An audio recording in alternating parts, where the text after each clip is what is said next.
This podcast is a collaboration between Costard and Touchstone Productions and the Dads from the Crypt podcast. We're back now with breaking news. Actor Alec Baldwin has been indicted on manslaughter charges over a deadly movie set shooting in New Mexico.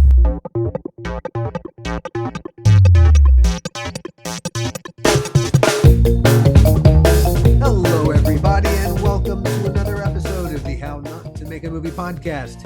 I'm Alan Katz. And I'm Gil Adler. Before we get going, as always, please hit the like button. Like us, like Colonel Cathcart says in Catch-22, like us. Better yet, subscribe. That way you can stay ahead of the curve of all the very cool things that are coming up, especially now in 2024. There are some very cool things you're going to want to know all about. So subscribe. Today, among other things, we're going to be having a conversation with a really interesting guy named Drew Bailey. You worked with Drew. Drew was he first worked was on Superman Returns. He was a second, which you had not much to do with him, but you went back to do to Australia to do a feature called Buckley's Chance. It's too early to say I hate it here. We're here to spend time with your grandfather. Never even met this guy. How about going back to New York? Good day, Ridley. How you going? Hi, Grandpa. Call me Spencer. Up and Adam, there's lots to be done. Let's go! I'm sorry to hear about Bryce. You must be proud of your dad, mate. I heard he saved 7 people. Ridley's from the city. He doesn't know what's out there. Hopefully some hard work and discipline will set him strong. What are you doing? You're gonna shoot a dog. They're more wolf than dog. What happened last night? I watched the full rescue at Dingo, caught in a fence. Came back to the campsite, went straight to bed. I haven't spoken to him since. His shoes are gone and his camera's missing. Don't worry, we'll find him. You? How's the leg? I should give you a name. What about Buckley? Isn't it dangerous out there? Very. Dingoes run in packs. Few make it on their own. Sometimes they find their own way back to their pack. We're not gonna find him! I promise you we'll find him. He's a strong lad.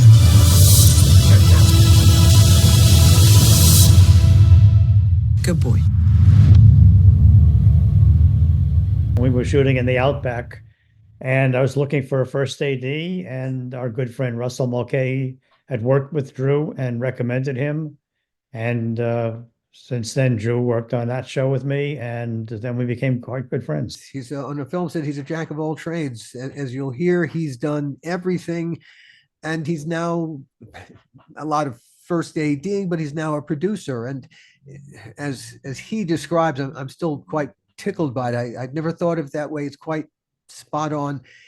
A first AD is the on-set producer, and you'll learn. I have no respect for the term perseverance. at the end of the conversation, we will turn towards Rust and the fact that Alec Baldwin just got charged by the state of New Mexico with manslaughter.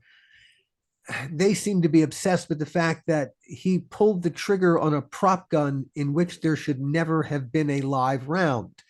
They don't seem to be concerned with all the other people around Alec Baldwin who, well, okay, yes, the armorer is about to go to trial, a separate trial, but the producers of the movie, why aren't any of them being hauled out here? These were the people who assumed daily responsibility.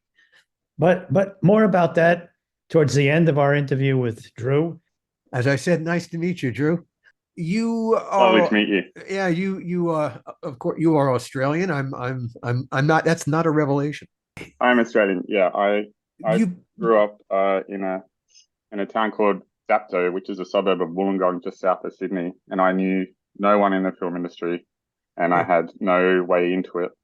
And so yeah, I just I studied outside of school. At what point did you want to find a way into it? Were you Was this particular way of making a living always a passion? Where did it come from? Yeah. When I was in about year 10, I decided that I wanted to do that. And then I Why? changed high schools for year 11 and 12. What made what Can I tell you? what Honestly, happened? I can honestly tell you. Yeah. So I thought I wanted to be a stockbroker because I was good at maths, and I went and did in year 10 in Australia. You do through school a work placement. So I went and did work experience at a stockbroking firm, and realized I didn't like that. And then I thought I wanted to be a pilot in the Air Force, and so I joined the Air Cadets.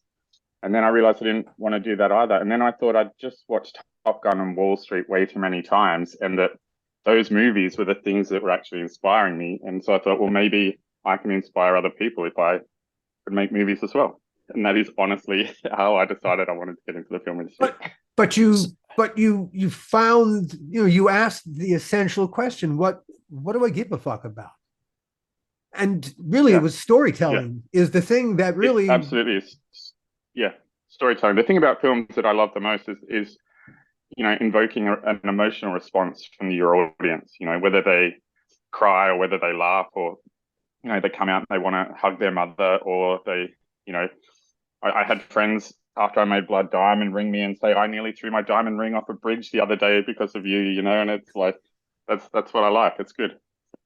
Well, it's great that before you got, look, if you can find your purpose in life while you're here, that's always a good thing. That you found it relatively early in the process before you went down too many other blind alleys, so much the better. All right. So you recognize there is an incredible passion in you to tell stories. All right. And absolutely. So you're here. It's there. Let me move it to my camera. Okay. Yeah, there we go. How did you get from here to there? Decided to study TV and film production just at a college for a year.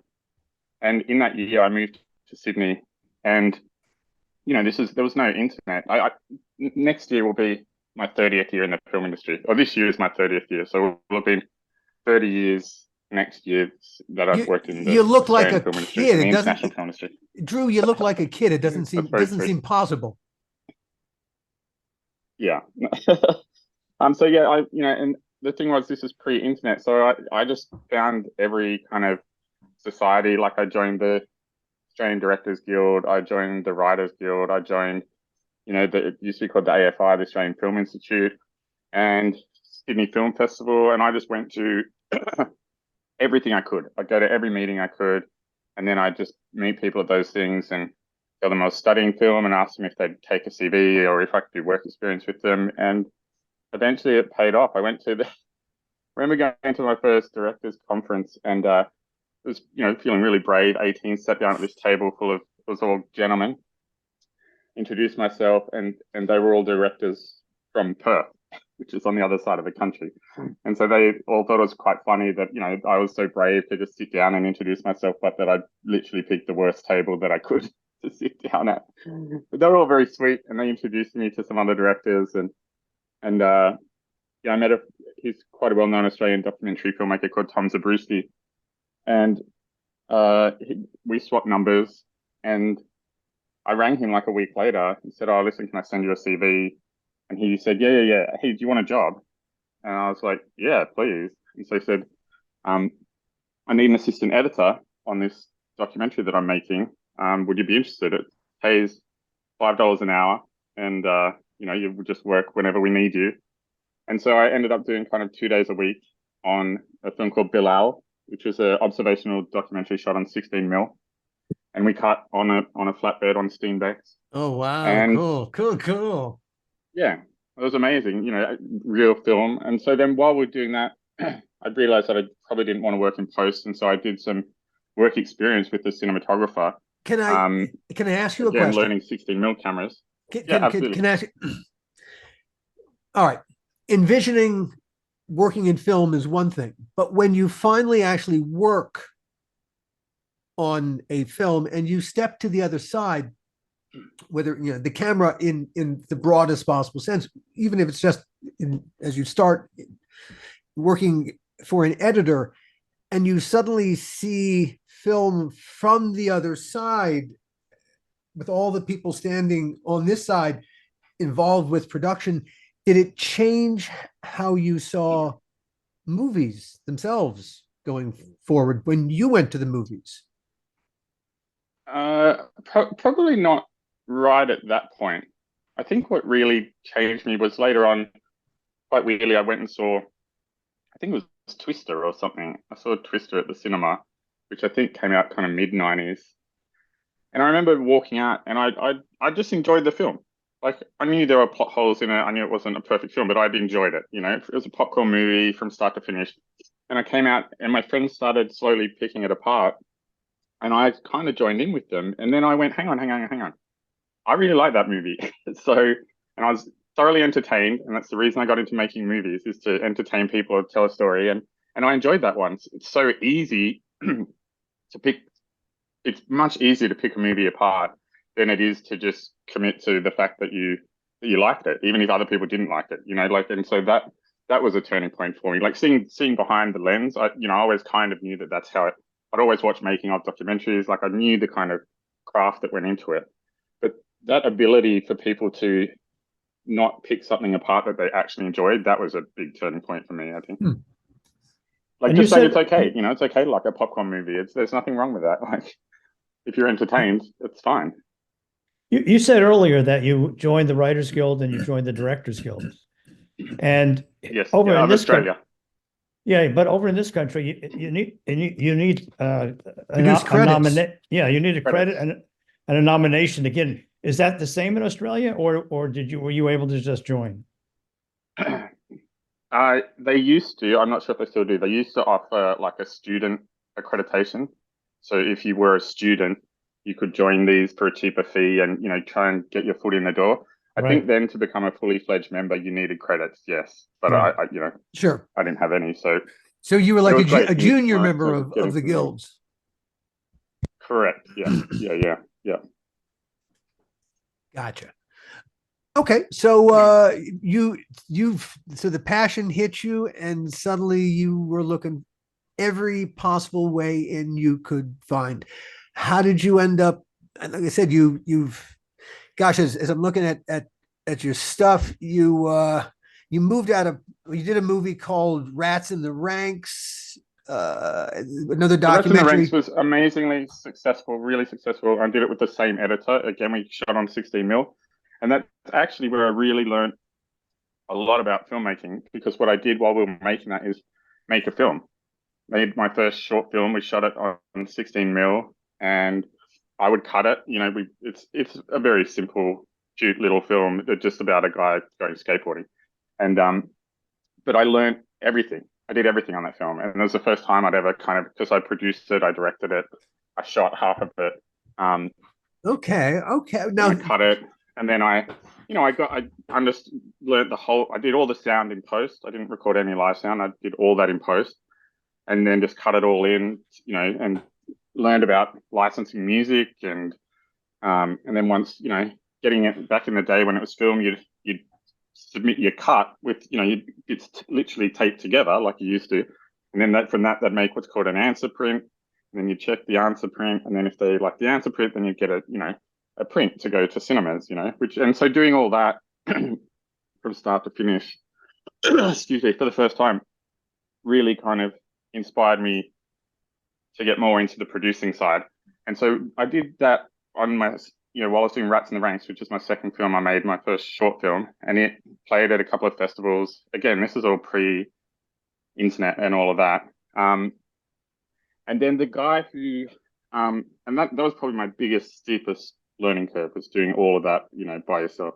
Sure. But then the cinematographer who I'd worked with on the first one, I kept working with him, and he then asked me to, he was like, hey, do you want to come and be my assistant on this job? And I was like, yeah, cool. He's like, it should be a good trip. And I was like, oh, what is it? He's like, oh, we're shooting in Noumea, in New Caledonia in the Pacific Islands, you know, come over and be my camera assistant. So I went over and was a, you know, camera assistant. We lived on a tall ship for like 2 weeks and filmed this local tribe who'd rejected Christianity and was going back to their original religious beliefs, and it was really cool. It was fun. So then I started working as a camera assistant, and then then I got offered. Then I'd always wanted to try and get into ADing, and I'd met this famous Australian first AD named Chris Webb, who unfortunately passed away last year. But I'd met him, and I'd met him a few times, and I was always kind of begging him for work, and I'd reach out to him. Anytime I did a new job, I'd be like, here's my updated CV. And anyway, I rang him one day, just, my 6-monthly call, and he said, oh, yeah, Drew, what are you doing tomorrow? And I was like, nothing. He's like, great, do you want to come and be my third sick? And so I went, and it was my first time ADing, and that was in 97.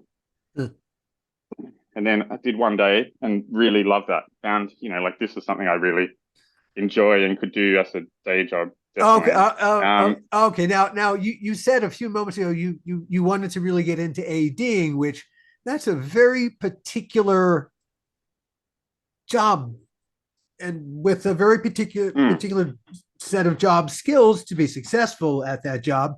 What about ADing set the bells and whistles off in your head?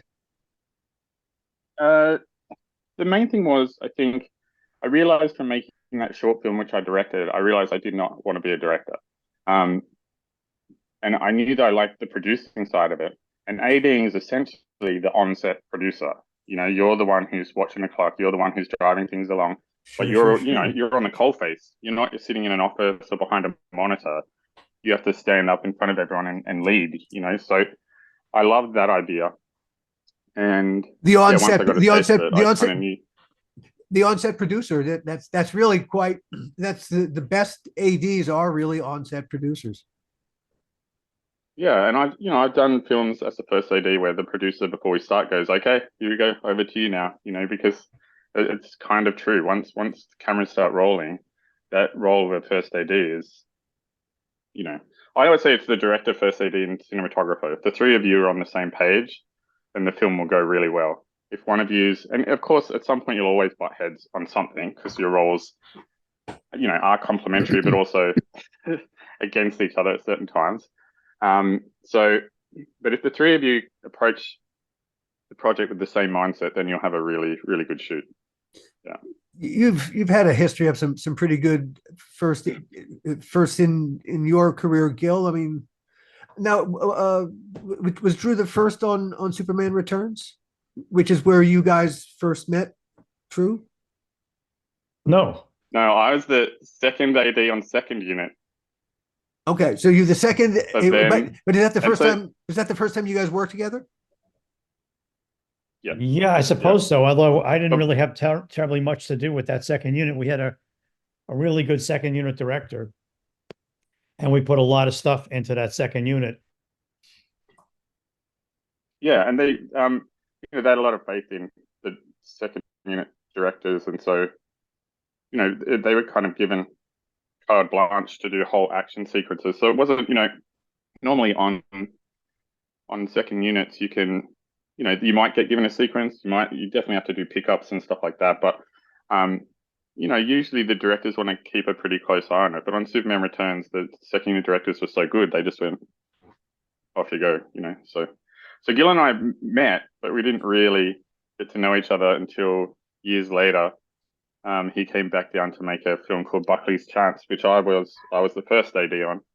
And when you're the first AD running a movie, you get to know the producers pretty well. And I think Gil dropped out. But yeah, that's how Gil and I really became friends. And we'd drive in the car to and from set every day together and just talk about where we thought the production was and how it was going and stuff like that. That is not a project that I know much about, as it occurred during our estrangement. Gil and I did, because we were creative partners for a decade, and then things came apart, and we didn't speak for 25 years. And anyway, so I'm it's a patch of time and projects I don't know a whole lot about, alas. But okay, so that's where you guys had a chance to work together.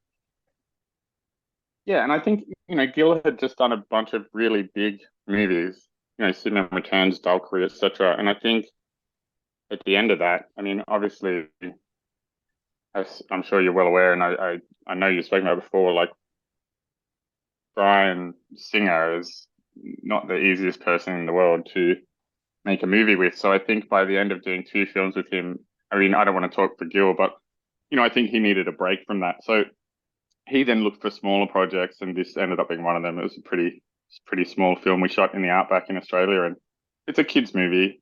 But it was fun, and that's how Gil and I really became friends, I'd say. He was the producer, you were the on-set producer. Correct. Yeah. Yeah. And it was good. Like the project definitely had issues, as most do, so it's good just to have someone to talk to about that kind of stuff, because I know he was having a hard time, and the elements made it difficult for us to shoot, and we were very limited by daylight hours. Like we only had, in Australia, we shoot 10-hour days, unless it's an American film, then we shoot 12-hour days. But at the time, there was only, we're in the middle of winter, there was only 10 hours of daylight. So we had to really try and maximize our time on that, which made it tricky. All right, so you shoot 10-hour days if it's an Australian production, but 12-hour days if it's an American production. 10 hours plus lunch in Australia, and 12 hours including lunch for America. Yep. Why the difference between the two productions? Any idea? Well, I think our system of filmmaking comes more from the UK than American. It's now becoming a lot more American, but even the structure of, let's say, assistant directors in America, you have PAs, a second, and a first. In the UK, like Australia, we have a third AD, a PA, a third AD, a second AD, a first AD, and it's only on big American films that we'd ever have like a second or something like that. Sure.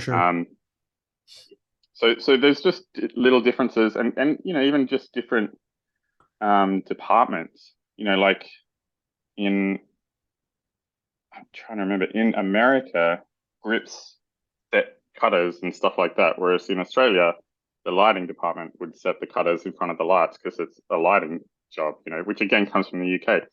Again, we have a department called the unit department, which is essentially, they're the people who look after, rubbish bins and setting up lunch tents and all that kind of stuff. Sure, and also, also drivers, like kind of the unit department would look after what your Teamsters would usually look after, but they do all of it. Whereas in America, you'd have a locations department who would look after some of that stuff, and then you'd have catering who would look after some of that stuff, and it's just a different approach. So our system is more based on the UK system, but now with so many American films being shot here, it's kind of a mishmash of both. Yeah, so the 10-hour day thing has stuck for Australian productions. Which do you prefer? I think you definitely don't get us tired on a 10-hour day. 12-hour days, it becomes, and usually when you're contracted to a 12-hour day, what ends up happening is one of two things happen. One is you shoot longer than 12 hours, and so then all it becomes, the length of your day doesn't matter. All it becomes is your turnaround, which is from when you finish work to when you get back to work. And in Australia, we have a 10-hour turnaround from set to set, so it's not from door to door. It's not your accommodation, which means if you're shooting 45 minutes away and you wrap and you drive home 45 minutes, like you've only got 8 hours before you have to be driving back to work. So your chance of getting 8 hours sleep is impossible.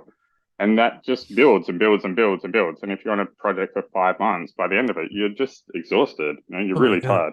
Whereas on Australian, if you're shooting 10-hour days, even if you're 45 minutes away, that you still have an opportunity to get 8 hours sleep.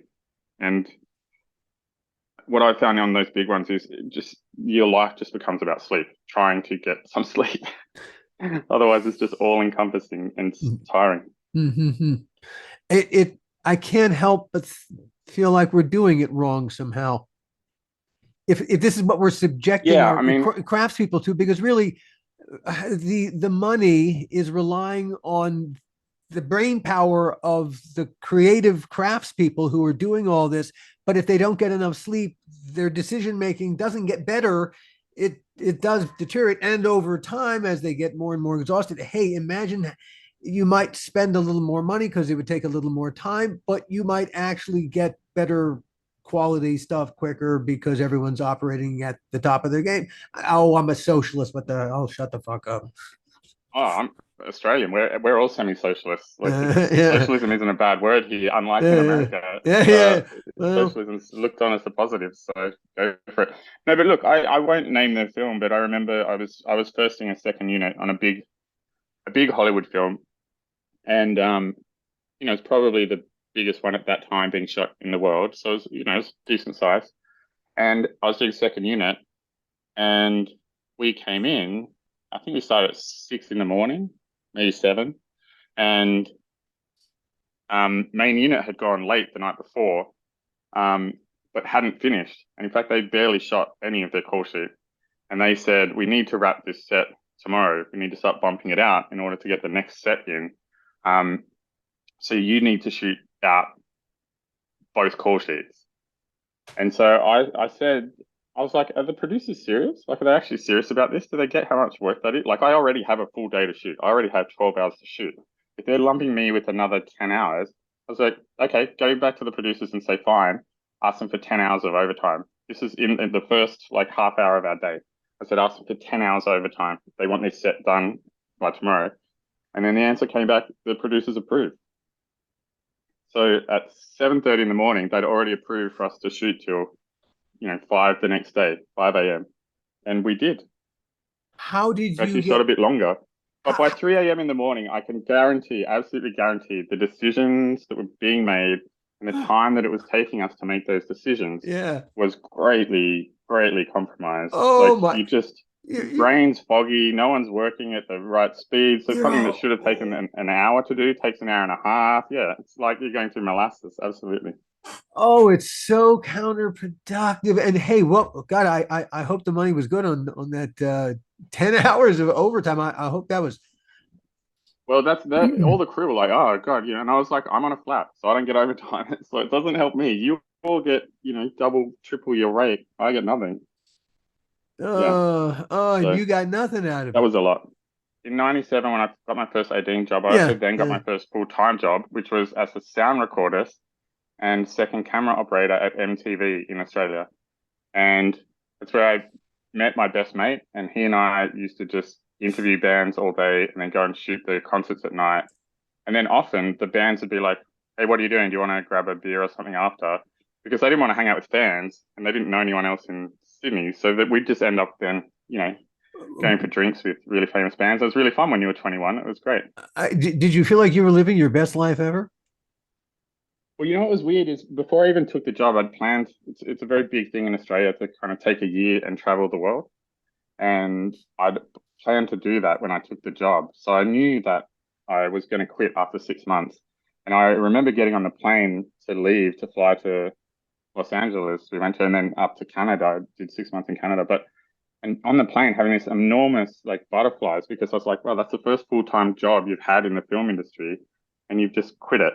So, but I never wanted to be a sound recorder. So, and then, yeah, Canada, I just worked at a ski resort. But when I got to London, I ended up working as a temp in the letter writing department at the BBC. So in England, you pay what's called a television license. So you have to pay every year to get the BBC, and that's what funds them. So they have a charter because people pay. So part of their charter is that if you write a letter to the BBC, they have to write back to you. So there was this department. There were like 20 of us who would write letters, and that's email had just kind of started. And I was there for a month or two and they thought I was doing well. So I got promoted to emails, which is obviously a much quicker response rather than letters. Letters, there's always like a lag of a week or 2 weeks. But we would physically write letters back to these people. So emails was much quicker. But what I realized then was that I had the email addresses for every single person that worked at the BBC. So I just started reaching out to people saying, hey, I've worked as a sound recorder, as a camera operator, an editor. Like, if you have anything, let me know. And I ended up doing like one day's work experience on the National Lottery show, and then they offered me a job. And so we'd shoot Saturdays as a live show. And so we'd rehearse all day and then it'd go live to air in the evenings, a half-hour variety program, essentially. You had one band that come and play. And anyway, there was a girl who I worked with in the letter writing department, and she was like, Drew, how'd you get this job? And I said, look, you have everyone's email. You should reach out.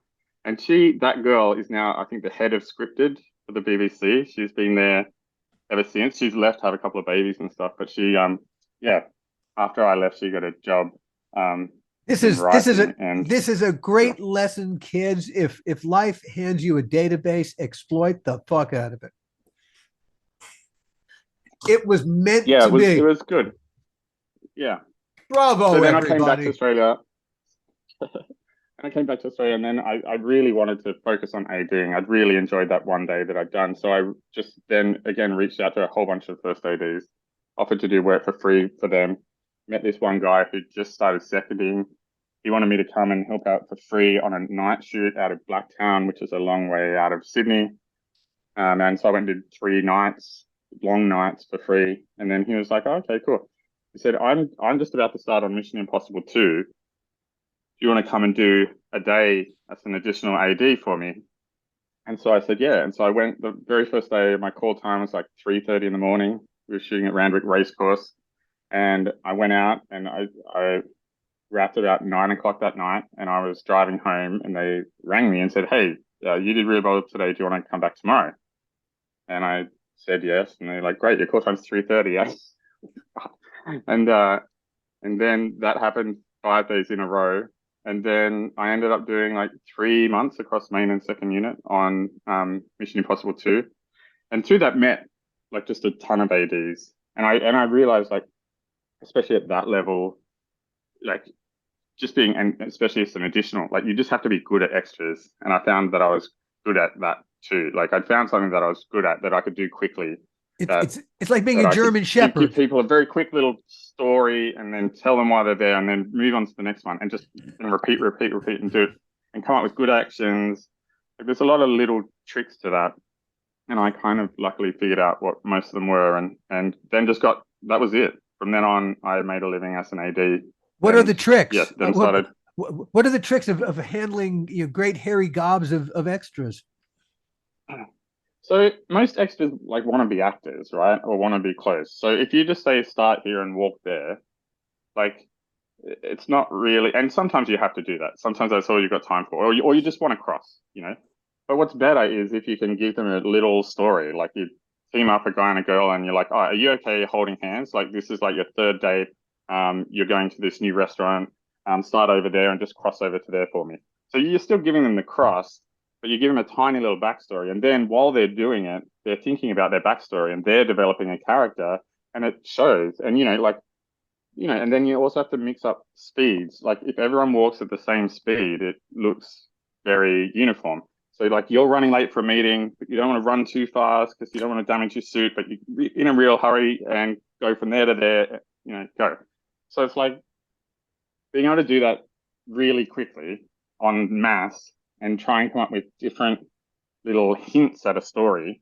Yeah. I found worked really well for me. And then I just got really lucky and people started employing me all the time to do it. And then I met some great firsts who started employing me as a third and then just slowly, made my way up. But Blood Diamond was interesting because I just finished on the Matrix sequels. And that was like a year of shooting. We shot the 2 of them back to back. And by the end of that, I was the worst third AD that I'd ever been. Like what happened, like I was talking about earlier, when you get tired, if you do a year and you're just getting tighter and tighter and tighter and tighter. And second unit on that was a lot of, like you kind of insert these shots, one shot. We might spend an hour or 2 hours, even 3 hours setting up one shot and get that one shot. And usually it was like, and then you do shots of hands. There's a shot that we call Blood on the Monitors that we shot repeatedly for a year. And it's like a 30-second, like a 3-second shot in the movie. But we kept the Wachowskis would always be like, nah, that's too much, or that's not enough. And so we just carry this with us wherever we went. And when we were waiting on stuff, we'd set it up. But that, unfortunately, what that does is makes you complacent. And the thing with being an AD, one of the reasons it's the hardest job is because you constantly have to be on. Like you constantly have to be thinking about what fire can I put out? What's going to happen here? Okay, I know the next setup's this. I need them to start working ahead so that by the time we get to it, we're half built or, Mm-hmm. So you're constantly thinking about that. You're looking at traffic. Where's that person walking? Are they going to walk into our set? Like you just constantly all the time having to be on.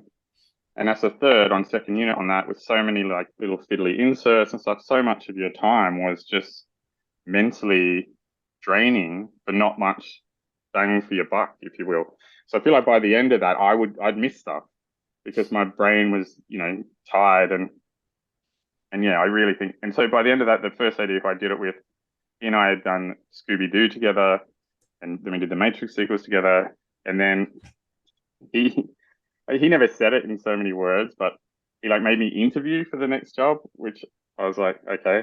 And then he didn't give me the job, and it was a big wake up sign for me. So it did make me realize that I'd by the end of that had kind of messed up, and so I had a break.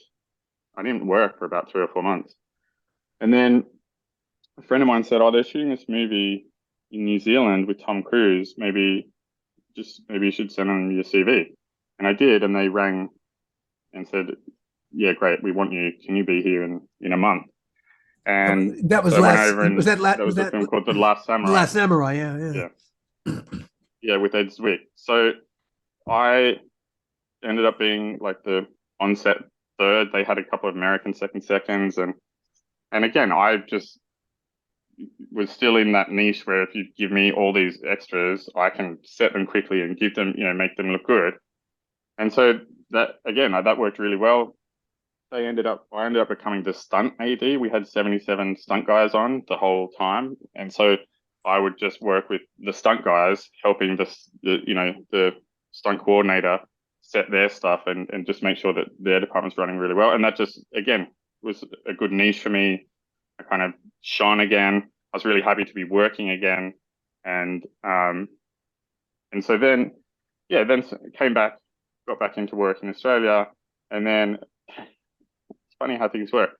Right, I knew Ed Zwick was making this film in Africa, and a friend of mine got asked to go and do it. He'd been on Last Samurai, and so he went over to Africa, and I was kind of like, I had a girlfriend at the time, and so I was like, oh, do I really want to go to Africa for a few months? But like, I wasn't sure. Like, I like Ed Zwick obviously does big cool stuff, and but I wasn't sure. And then my girlfriend broke up with me, and so that happened like on the Friday, and so I rang my buddy in Africa and said, hey, look, I don't want to be here anymore. If I jump on a plane tomorrow, like, is there a job for me? And he said, look, there's definitely a job for you, but don't do that because then you'll have to work so local, and we'd rather that not happen. And then a day went past, and I thought, and he rang back. He said, oh, listen, I don't know if it's going to happen. Sorry. And I was like, okay. And then he rang the next day and said, it's on. Can you be on a plane tomorrow? So that was on the Monday. I jumped on a plane and watched Lord of War on the plane and thought, am I going to make this movie? Because I'd read the script by then, not realizing they're kind of two different sides of the one story. But yeah. And then landed in Africa, and I still was on a weird deal. So that friend of mine, he ended up getting an apartment, and we shared an apartment for the first couple of months while we're down in Port Edward in South Africa. And then, but by the time we moved to Mozambique, we both got promoted. He ended up getting promoted to the first AD, and I ended up getting promoted from second to second unit. So it was really weird, but fun. It was cool. It must have been a fascinating project. So that's how I got on Blood Diamond. Yeah. Fascinating project to have been on, just because of the story that it was telling and some of the resistance that it bumped into. Yeah, it's kind of, I think it's also, it's a bit like Fight Club. Like, I don't think it did particularly well at the box office, but it after that really found a voice, and people really got onto it. I think I didn't work on Fight Club. I wish I had, but I feel like both of those films are now recognized as amazing films, but at the time in the box office, they didn't really set the world on fire. Gil and I have hopes that someday Bordello of Blood will be appreciated in that same way. Yeah. Future audiences will suddenly recognize the genius of Bordello of Blood. I went back and watched some of them after I met Gil, so there are people out there watching them, and obviously your podcast, people obviously enjoy them.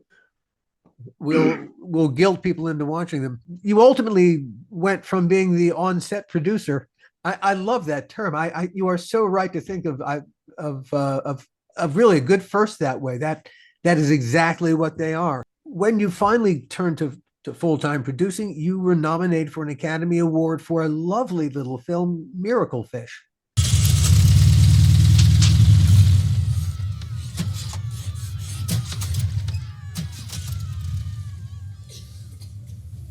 That's a charming little movie. So I watched that the other day before we talked. Lovely, bravo.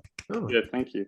Yeah, it still holds up. I think it's still, that was what 13 years ago now, but that we went to the Oscars. 14 years we premiered at Sundance, but yeah, there's a group of filmmakers in Australia called Blue Tongue Films. They used to work a lot together. They don't so much now, but they went through a period where they were kind of the kids of Australian up and coming filmmakers, and they were all making shorts. And I was lucky enough to AD like most of them. I AD'd David Michaud, who's now done amazingly well. I AD'd his first two shorts that went to Sundance, and yeah, AD'd shorts for the other people in the collective, Spencer Susser, yeah, and then one of them who'd been their editor, a guy named Luke Doolan, had written this script, and he came to me. I think he went to Nash, who's kind of the head of Blue Tongue, and Nash said, "Well, why don't you get Drew to produce it? He's producing lots of stuff now." Because by then I started a company to produce music videos. So even when we were doing Superman Returns, I was producing music videos on the weekend, which is really tiring and hard. But I was always just trying to take that next step and keep doing stuff. And so, yeah, they said, why don't you get Drew to produce it? So then we spent about a year working on the script a bit more. And then we finally, quite weirdly, got it financed out of MTV in Italy. And then we shot it. And I'd been firsting a film in Thailand. And I came back from that. I was in Sydney for 5 days. We shot Miracle Fish. Then I flew to Broome, to make a film called Brand New Day, which is an Australian kind of Indigenous musical. And then, yeah, so we were cutting while I was in Broome. And then after Sundance submissions had finished, but because the Blue Tongue guys had a bunch of films in Sundance already, they sent a rough cut for us, which was very sweet of them. And then they said, yeah, you're in. And so, but we hadn't finished the movie. And that was like mid-December, and we had to have the movie finished by mid-Jan. And so I'm, up in the desert in the outback in Australia, and I'm trying to get a hold of Screen Australia, who are this great thing that we have in Australia, government. They will finance certain things, like they finance films partially, but they'll also give travel grants to like the big 4 film festivals around the world, if you have a film in it. So I was trying to get a travel grant because we were broke, and someone from Screen Australia came to set, and I was sitting there with the producer of that movie, and they're like, "Oh, this is Drew, AD, whoever," and I very rudely said, "Hey, tell me, who do I have to fuck at Screen Australia to get someone to call me back?" And the producer was like, "Drew, you can't," and the guy's like, "What?" I said, "I've got a film in Sundance, and no one from Screen Australia will call me back."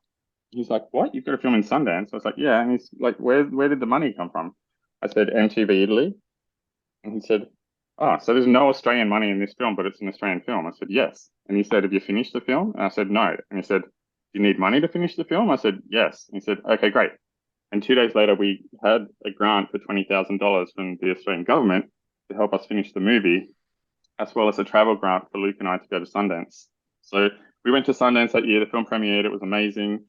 So was this the guy you had to fuck to get that money? You know what's funny? It was his boyfriend. It's really funny. He's like, "I can't help you, but my boyfriend can." Okay. So all right. So there is someone you had to fuck to get. Okay, there is someone you had to fuck to get the money. That is. It ended up being very funny and really helpful and was great. And then, yeah, at that screening, this girl came up to us and said, "Hey, listen, I work for a big Hollywood producer, and I really like your movie, and can I get a copy of it?" And MTV Italy had financed it because they had an online 24-hour short film channel, right?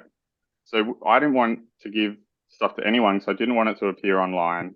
And we'd given them an exclusive 1-year window after the Sundance premiere for it to be hosted just on this one site. And so I was like, listen, our film's financed by an online company. I don't want to give you it unless you tell me who you work for. And she said, they're very successful. And I'm like, well, I don't care. She's like, I can't tell you. And I was like, well, you can't have my movie. And she said, it's Paula Wagner. And I was like, oh, yeah, here's a copy of the film. No problem. So Paula Wagner was Tom Cruise's producer for a very long time. And yeah, so we gave her the film. And apparently she picked 2 movies from Sundance that year. And one was Miracle Fish, the short film. And the other one was Precious. And a year later, both those films were nominated for Oscars. So her choice from that festival was pretty good. Sarah, yeah. Anyway, then from that, I got a deal with Paula and ended up working out of her company, Chestnut Ridge, for about 5 months, I think. And yeah, in that time, just sent Miracle Fish to everything, like learning about producing short films and marketing. And this is, again, before online submissions had really kicked in. So you still have to make DVDs and send them everywhere. So I just had set up a mini kind of factory in my house. I bought, boxes of cases and boxes of DVDs to burn them, and worked out the cheapest way to post them, how to make it slimline, not put it in a full DVD case because that bumps up the postage, and just got really good at doing that. And the film ended up playing at about 200 and something festivals around the world, and it won like 60 awards and was nominated for a bunch of others, including an Oscar a year later. So yeah, that was fun to go to the Oscars and, be able to say you're Oscar nominated for the rest of your life is nice. But you also, people want to know how to become a producer. Well, you do it.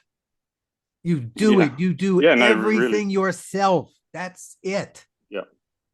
Yeah. When did you hook up with Russell Mulcahy? So that was a tricky one too, because a friend of mine had written a script, and he actually, let me go back a bit. A friend of mine had written a script. He got it up. He was going to shoot it. He asked me to come and produce it. But how I met him is I just started producing full time at a commercials company, just making TV ads. And I wanted to give that a bit more. I was never really into it. I like making movies, but I thought it's a good extra skill to have. And I thought I should give them more time, but I really wasn't enjoying myself. And then that guy rang once they started shooting. It's a film called Terminus. And he said, Drew, I need you to come on board and save this movie. Like, you need to. And so I was like, okay. So I quit my job and came and met with them and was like, oh, is there a role here for me? And there was. And I could very easily see what was going wrong with the film and how I could turn it around. Mm-hmm. So I joined that film and we finished it. And then Mark, the guy who wrote and directed that film, wrote another film called In Like Flynn, which is about Errol Flynn, based on Errol Flynn's book. And someone else wrote the original script, and he got brought on to direct, and he, rewrote it. And then he asked me if I'd come and AD it for him. He said, I don't think there's a producer role for you, but would you come and AD it? I feel like I need someone, again, like you, that would really help me. So I agreed to do it, and I went, and he fought constantly with the US producers on it, and eventually resigned. And then they fired the Australian producer, and then they asked me if I wanted to take over producing that movie. Mm-hmm. And I felt like they were trying to kind of set someone up for a fall, and I didn't. So I said no to producing it, but I said I'll stay on as an AD depending on who you get as the director. And so then they got Russell. And again, he and I just got on really well, and it was a tough job. It's tough when you are a producer and then you're ADing, because again, it's easy to pick movies apart, and it's easy to pick producers' roles apart. And producing is a weird role, because if you're going to take on all of producing, there's so much to do, and it's easy for things to slip through. That's why you'll often see so many, there might be 5 or 6 producers on a movie, because Distribution of easier labor. to divide those roles. Yeah, yeah. So that's how I met Russell, and yeah, it was a tricky shoot, but he and I got on really well, and yeah, we've stayed in touch as well. It's a mutual friend, Gil and I. Another film that you produced that got some awards. It's interesting. Standing Up for Sunny. Yeah, so I hadn't produced anything for a little while. I was, producing some ads and ADing, and I was trying to develop this. The hardest thing about producing, especially your own stuff, is developing. I have some projects that I've spent 5 or 6 years developing, and then had to say, look, it's not going to happen, and walk away. And that's always the hardest thing when you put so much work for free in trying to develop something with a writer, with a director, and then you reach the point where you realize it's not going to get financed in its current stage, and so you have to shelve it or say let's come back to it later, or throw it in the rubbish bin, whatever it is. So I'd been developing a bunch of stuff on my own. I hadn't produced anything in a while, and then someone who I don't get along with that well rang me and said, "Hey, listen, we're making this low budget feature film. I feel like you're looking for some more producing credits. Do you want to come and produce it? The caveat is that you have to AD it as well."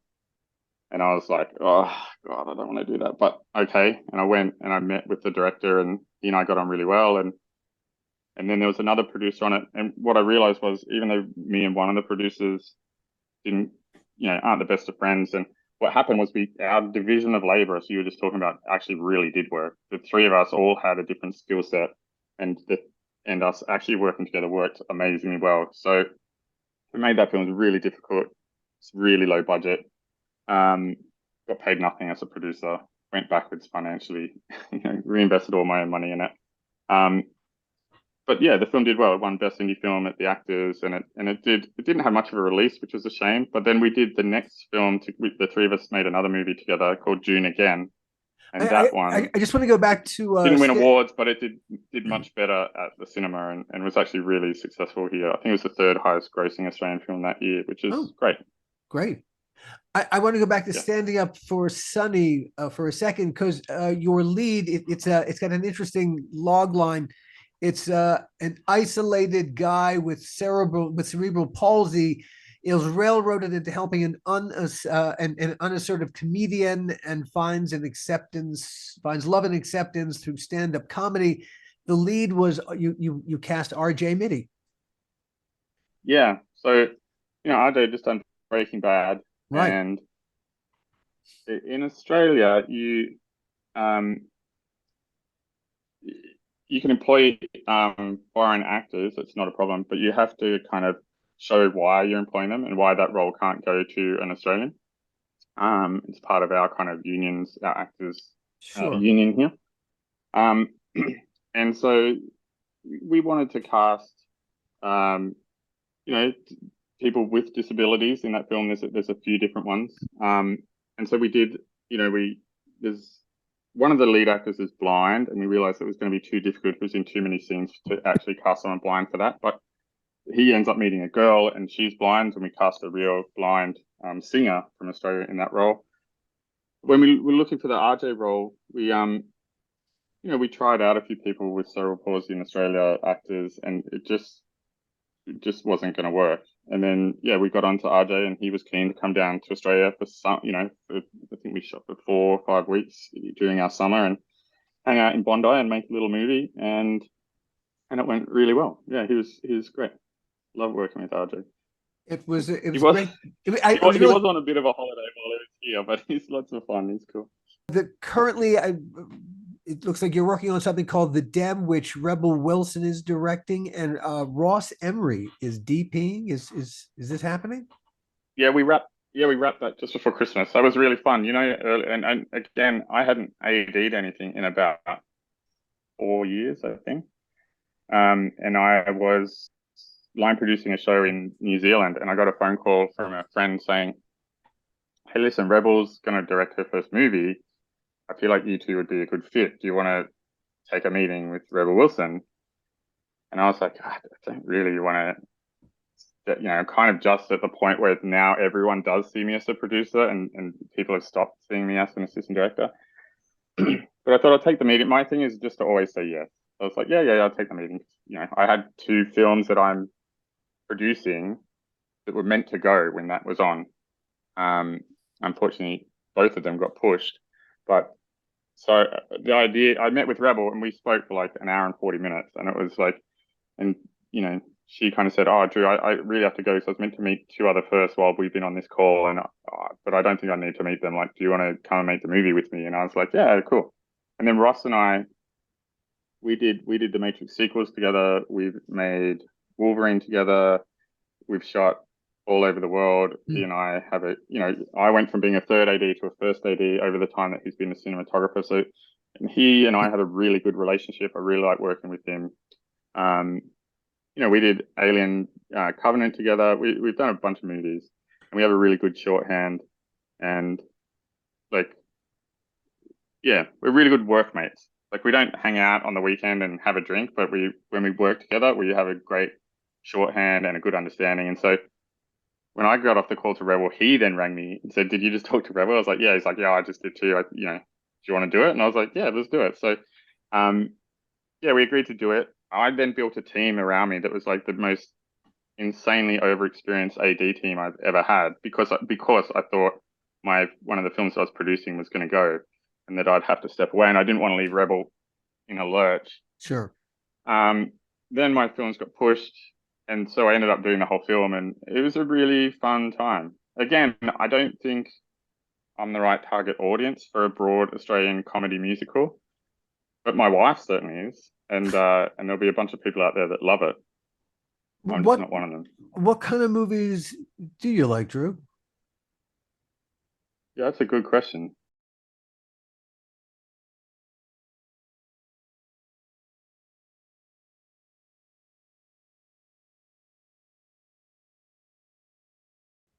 Blood Diamond is a great example. Like, every time I rewatch that, I think it's a great piece of filmmaking, and I always feel moved at the end of it. June Again is like, people always ask you, like, "Oh, what's the favorite film that you've made?"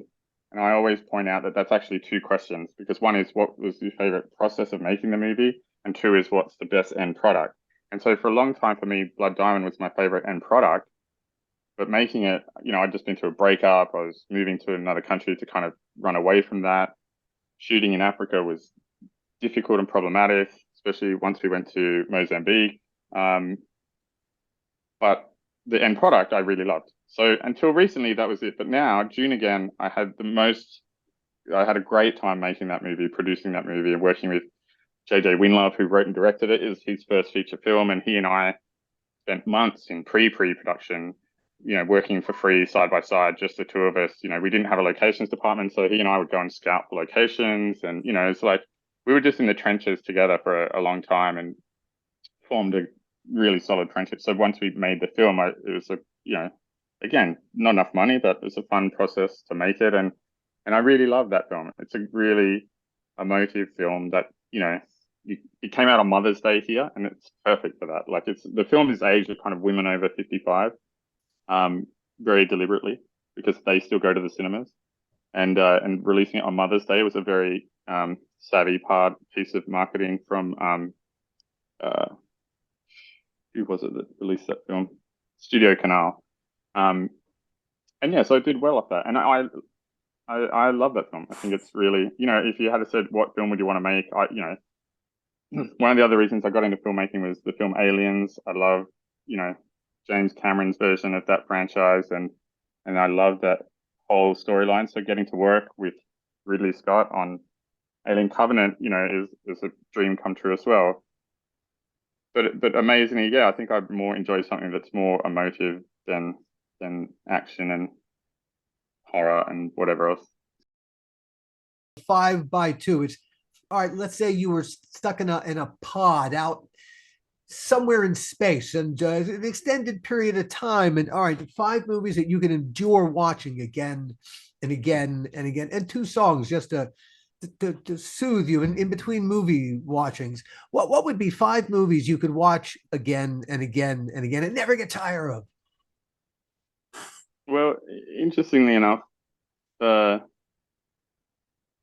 Gun would still be in there. I still love Tony Scott's original. I love the remake too, the new one. I think it's really smart. But Top Gun would be one.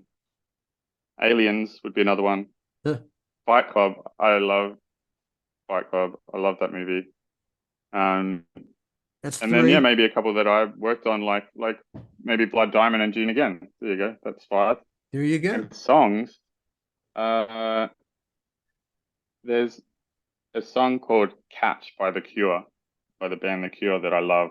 It's a really, I don't know, it's a cute song. It's really short and it's really cute for The Cure. It's not their normal, really dark, and it's catchy.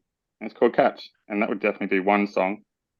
Yeah, I can't think of a second But if you one. get that's I'll okay too. The last thing that I want to just to put our heads together, the fact that New Mexico charged Alec Baldwin for manslaughter for his handling of a gun on the set of the movie Rust that killed cinematographer HALYNA HUTCHINS. A New Mexico grand jury says the actor had total disregard or indifference for the safety of others. That just seemed outrageous to me. Does it seem outrageous to you guys? Are you talking about the whole event, or the fact that he's being charged again? All right. The fact that you would charge Alec Baldwin, of all the people, the series of events that happened on that film set that day. And, I think your insight, Drew, is especially interesting here because you've had all those jobs. The first AD on that set was a guy named David Halls. Yeah. And in the aftermath of the incident, former colleagues reported that Halls faced complaints in 2019 about his behavior on 2 episodes of Into the Dark, in which he disregarded safety protocols by ignoring blocked exits and a fire lane. Now, that wasn't the first time people complained about him. He got fired from working on the film Freedom's Path because of a firearm discharge, which happened unexpectedly and wounded a crew member. So this guy already had, a couple of problems with firearms on the set. On the set of the independent film One Way, a crew member warned producers about Hall's disregard for safety measures and said, this is what the crew member said, quote, "That man is a liability. He's going to fucking kill someone someday, and you're going to be responsible." He cut a deal. So he cut a deal, right. And they go after Baldwin. Because I would always assume in that situation that the people getting charged would be the first AD, 100%, the armorer, and then to a lesser extent, but should still have something, the producers. Like I would have thought that's the chain of command of who and what charges should be laid. Absolutely. Baldwin, sure, he same as the first AD should have, like whenever you have a firearm on set, you're showing the gun, you're showing that there's nothing in the chamber before you even start.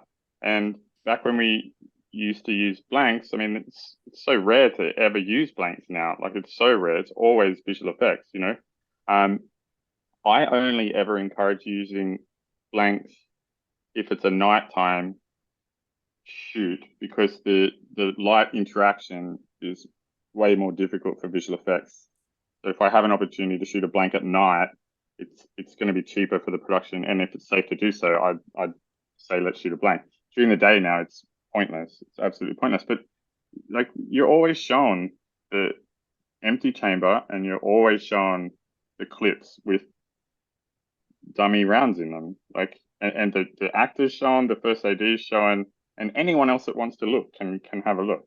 So I feel like there's a bunch of really basic safety protocols that didn't happen on that show.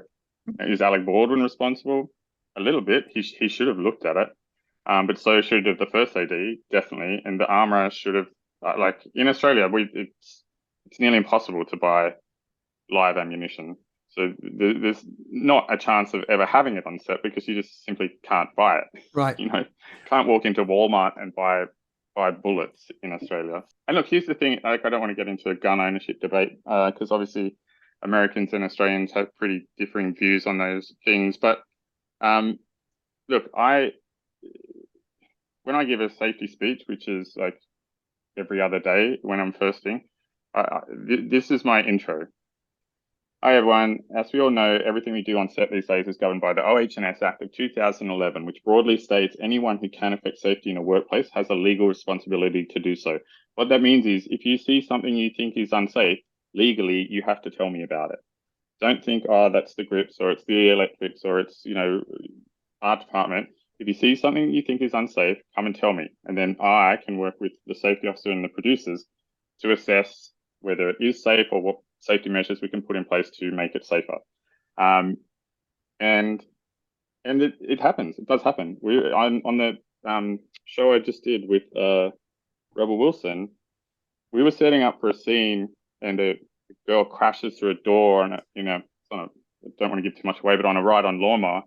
And we'd rehearsed it with stunts and seen a rehearsal before all the crew got there. So I just kind of set up to do a take.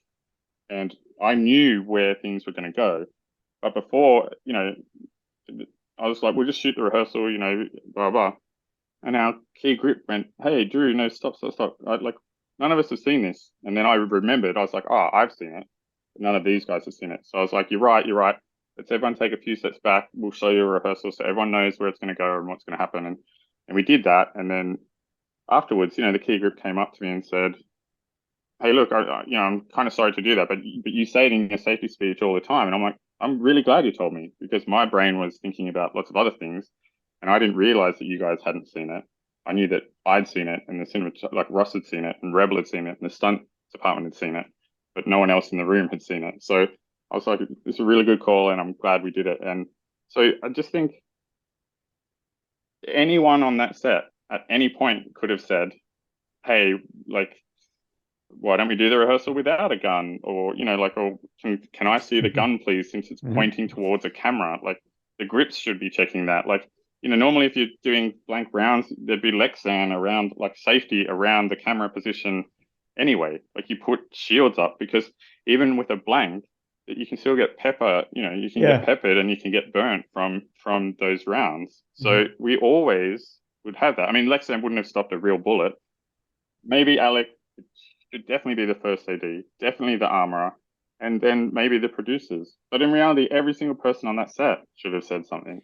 There were a number of things going on that set that were out of the ordinary. And fun, I didn't even know about some of this stuff. The armorer, her last day as the production's designated armorer was October 17th. This all happened on the 21st. So she wasn't actually the official armorer on the day that this all happened. On October 21st, the day of the incident, she had no armorer responsibilities and was contracted solely as a props assistant. This was only her second film serving as the lead armorer, and on her first film, The Old Way, several crew members complained about her handling of firearms, including an incident in which she discharged a weapon without warning, which caused lead actor Nicolas Cage to walk off set. There was live ammunition on that set. I think I recall hearing that a couple of people were using that particular prop gun for target practice. But it just seems to me, I couldn't agree more with Drew. I mean, there's just so much negligence on this that Alan, you and I would go, would never happen on our set. It would never even come close to it because, we're so anal retentive about how we use firearms, how we use fire, anything that's might be dangerous. When I first heard about this, I went crazy because I couldn't imagine an armorer so irresponsible. I couldn't imagine a first AD so totally irresponsible. And I couldn't imagine a producer so totally irresponsible. And to blame Alec Baldwin for it all just seems to me so unjust. Does he have some mitigating responsibility in there? Of course he does. It was in his hand. But that doesn't mean he should be the only one that pays the price. The Yeah, I concur. the prosecutor, strangely, they're obsessed on the fact with the gun was in his hand, and they keep saying, Right. and he said, I didn't pull the trigger. And they Right. said, well, we've done investigations to say you had to have pulled the trigger, so therefore it's you. It's not the right question, and it's an irrelevant point. There shouldn't have been a live round in a prop gun. Whether he touched the trigger or not is not relevant. There should whoever put the live round in, that's the person who is the problem here, not the actor who expected.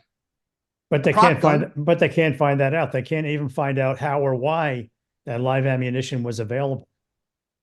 But Alec Baldwin didn't put the live ammo into the gun, did he? You know, no one says he. And if he didn't put the live ammo, then why are you talking to him? Why are you prosecuting him? It's crazy. You know, interestingly, was it a revolver? Does anyone know? Or was it an automatic? I have it described as an 1880s prop gun. I don't know any more about it than that, but it was just a prop gun. Because here's something I would say to that point. And what we normally do with revolvers, is point them at the ground and pull every barrel, so that because the dummy rounds you use in a revolver are different to the dummy rounds you use in a Glock, for example. And so you do have to know a little bit about armory to know this, but there's there'll be a difference to the pin on the back between a dummy round and a normal round in a revolver. But unless you know to look at that pin, then to the eye there's no difference. That's why in Australia we almost always with revolvers will point them at the ground and pull through every chamber. To prove so that to we everybody. know that once we do this, there is no chance that it's nothing but a dummy, you know. And they could have done that, and they could have shot the ground like easily. Yep. There's so many different ways that this could have been avoided. The producers. And look, we all get the pressure of filmmaking, and you know it's expensive. What we do is very expensive, so the time pressures are money pressures, and you know, you're always racing the light, like the sun's about to set, you know, like we've got to go. But yeah, sometimes it's okay to put the brakes on. But you know, with all due respect for those kinds of limitations, you never shortchange safety, and you never shortchange putting people in any kind of jeopardy. You just don't. 100%. Yeah, no, definitely. And that's the one word, and it's all anyone has to say on any set I've been on is there's a safety concern, and then everything stops until you've mitigated whatever that concern is. Yeah. Everyone is happy with the outcome. Yeah. Nobody should ever die on a movie set or a TV set. Nobody. No. That's ludicrous. We actually had a very similar incident happen here in Australia a few years ago on a music video where they fired it was a blank, i.e. there was no projectile, but it was a shotgun blank, and they fired it point blank at someone. And as I was saying before, when you fire a blank, there's no projectile on the end of the bullet, but there's still gunpowder in there. And the bullet opens up, and that gunpowder is then ejected out of the end of the gun. And so you usually never fire it. What you do is you fire it off the line. So if someone's standing there, you fire it 15 degrees off, so it's not going to hit them. And then it's usually 3 or 4 meters is minimum safe distance, right? Anything under that is potentially dangerous. And the armorer on that, I don't know who they were, or the first AD, or the producers, or whatever. You know, I've spoken to the director, and he's like, well, I had a safety officer and an armorer there, and they were saying this was fine. So, you know, but yeah, they point blank shot a shotgun at someone and killed him instantly. And that's been to court, and I think it wasn't really resolved. I know that the production company basically folded, and I know that the director and the team he works with now have a lot of legal hoops they have to jump through before they do anything because of that. Like, that's court ordered. You know, the director I know really well, and he was devastated by it. And, you know, he maintains that he was relying on the advice of his armorer and safety officer and first AD. And, you know, it's tricky because there are so many people on film sets. Like, there are so many people, and sometimes you don't know everyone's job. So sometimes you do have to rely on advice of other people. And in that case, he did, and it turned out terribly. the the one thing that Alec Baldwin is one bit of actual responsibility. Yes, he should have checked the gun, but he was a producer on the film, and apparently this was a passion project of his. But that's my other thing too. When you said that, I was like, is he being charged as the holder of the gun or as the holder of the owner gun of the production, as a producer? No, their issue is with the holder of the gun, which is stupid, because really, ironically, the people who they're not prosecuting, all right, they've made a deal with Ed Hall. They are prosecuting Hannah Gutierrez Reed, the armorer. Her trial begins actually shortly. I think about a month from now, in March, I think is when her trial starts. But the Hollywood Reporter, as I mentioned, David Halls, the first who's made a deal. I'm curious about what that deal is, because as far as I'm aware, like even I think it was the camera assistant that died after they put that bed on the train track and the train hit it. This was in America. They were stealing a scene, shooting on a railway bridge, and they put a bed frame and the train hit the bed frame and it hit the camera assistant. She died. Oh yeah, terrible. I think that was the first time they charged a first AD ever, and they ended up not having anything happen. But it was the first time I'd heard of a first ever actually being charged, right? Which is amazing, because me working as a first, I always assume, I go into anything assuming that I'm the person who's legally responsible for it, and that I am the one who will 100% be charged if I don't do my job properly. So it's interesting to me that person was, and I could be wrong, it's the first AD to ever be charged in an on-set incident. And then that first AD you were just talking about is obviously a second one, but that's not a lot given how many accidents happened on film set. But the curious thing about David Halls, maybe this is where we'll button it up. The last projects he got fired off of before that project, before Rust, there were a number of complaints raised during production of 2019's The Tiger Rising, which, this is interesting, also featured Rust's executive producers Ryan Donald Smith, Alan Chaney, Emily Hunter Salveson, and Ryan Winterstern. So there is a connection. So David Halls was hired by this group of people with a kind of a shitty reputation. So yeah, but Alan, you see, that's why guys like us go and seek out guys like Drew. Indeed. To be our partners in crime in making these movies. Exactly. Because we have to trust to some degree as well, but we only want to trust those that think the same way we do and understand the importance to us of safety over anything else. Indeed. And as the Crypt Keeper would say, let that be a lesson to you, kiddies. Really and truly, it's safety first, last, and always. Drew, it was such a pleasure meeting you and having this conversation with you. Thank you. Oh, you're very welcome. I hope I wasn't too long-winded and boring. Not even remotely. Thank you, everyone, as always, for listening in, and as always, we'll see you next time. The How Not to Make a Movie podcast is executive produced by me, Alan Katz, by Gil Adler, and by Jason Stein. Our artwork was done by the amazing Jody Webster, and Jason Jody, along with Mando, are all the hosts of the fun and informative Dads from the Crypt podcast. Follow them for what my old pal the Crypt Keeper would have called terrific crypt content.